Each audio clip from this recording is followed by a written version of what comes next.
Hello, my name is Samantha, and welcome to the 8th lesson in the Girls in STEM Java curriculum. Last lesson, we talked about arrays and for loops. Today, you'll be introduced to methods. I'd like to introduce Lucy, who will be the instructor for today's lesson. Hello and welcome to your 8th Girls in STEM lesson. First, we'll do a few warm-up problems to review arrays. Then we'll talk about methods. At the end, we'll do some practice. Let's get started. Open up Replit and make a new REPL called Lesson 8. If you need to, pause the video here and resume when you're ready.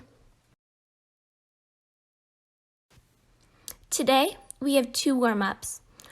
Our first problem asks us to write a program that adds up all the values in a given array using a for loop.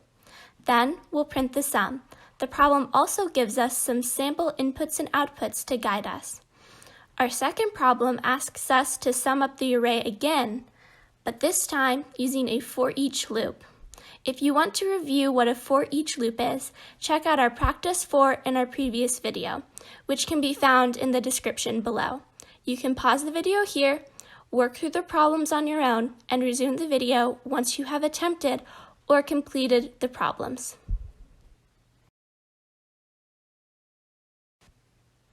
Here's the key for our first problem.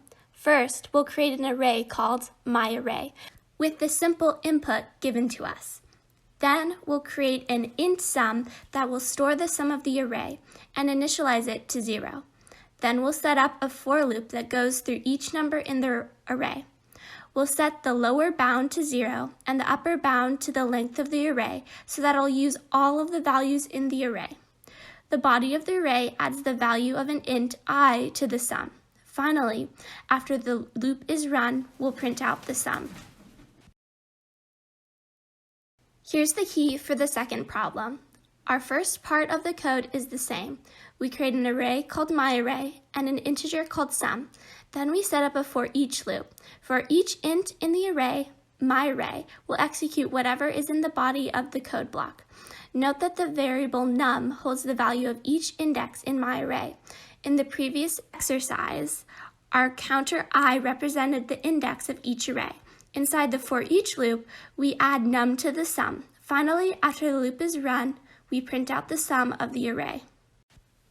Now we'll be introducing methods, which is our topic for today. What are methods? Methods, also known as functions, are collections of statements that perform a specific task. They can return a result to the place they have been called, or they can perform a task without returning anything. The purpose of a method is to allow us to reuse code without retyping it. Some example of methods that you've seen and used already are the substring method for strings and the max method for calculations. Methods that we write will look something like this. In our method header, we'll have a modifier, a return type, a method name, and a parameter list. Sometimes we'll also have the static keyword. Then we have the body of the method, which has all the code that we want run. Let's talk a bit more about each of the words in the method header. We'll start with the modifier. The modifier defines the access type of the method, or how other methods and classes will interact with it. In Java, there are 4 types of modifiers. Public, which is what we've seen in the example, means that the method or class is accessible in all classes. This is an access type that we use the most. Protected means that the method or class is only accessible within the class where it is defined. It also is available in any subclass or classes that are derivatives from another class. It's okay if this is a bit confusing at first. We'll talk about classes in our next lesson, but do your best to follow along right now. The private modifier means that the method or class is only accessible within the class where it is defined. We will also be using private methods and classes. Default means that the method or class is accessible with the same class or package. Next, we'll talk about the return type. In our example, we have a return type of int. As the number suggests, the return type specifies that the data type of the value returned by the method. If the method does not return a value, we can use the void keyword. If we do return something, we'll need something called a return statement in the method. This is formatted as return, followed by the parameters that we'll be returning.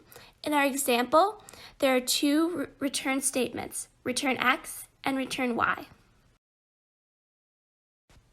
The next part of the method is the method name. It's good practice to use the method names that describes what the method does.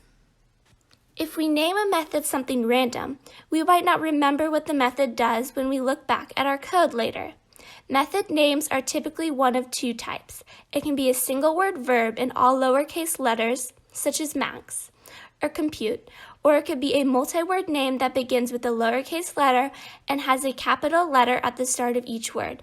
This format of capitalization is called camel case. In the example, our method's name is max. Next is our parameter list, or our inputs to the function. A parameter list is a common separated list of the variables input to the function and their data type. If there aren't any parameters, we can leave our list blank, but we do need to have a set of open and closed parentheses. In our example, the parameters are int x and int y. Finally, we have the body of the method. This contains the code that we'll be executing. Like the other blocks we've talked about, unless the code consists of a single line, the body needs to be enclosed with two circular brackets. Let's do this first problem together. This question asks us to write a static method called add10. It will take one integer x, return an integer, and will be public. Then, in the body, it will add 10 to int x. Finally, the method will return x. So let's start with the header. We saw this structure in the previous slide. If you need to refer to it, feel free to pull up the presentation in another window or tab. You could also follow the structure of the main method, which we'll talk about in the next slide. We start with the modifier, which we know is public. Then, we add the static keyword. We don't always use the static keyword, but Replit throws an error if we don't. Since we plan to return an integer value, we'll write an int after the static keyword. Then, we add the method name, add10, and add our parameter int x. In the body of the method, we want to add 10 to the integer x, as the name of our method suggests. Then, it will return x. To do this, we can do something like x plus equals 10. Then, we'll add a return statement. Or, if we wanted to make it shorter, we could directly add 10 in our return statement. Either works.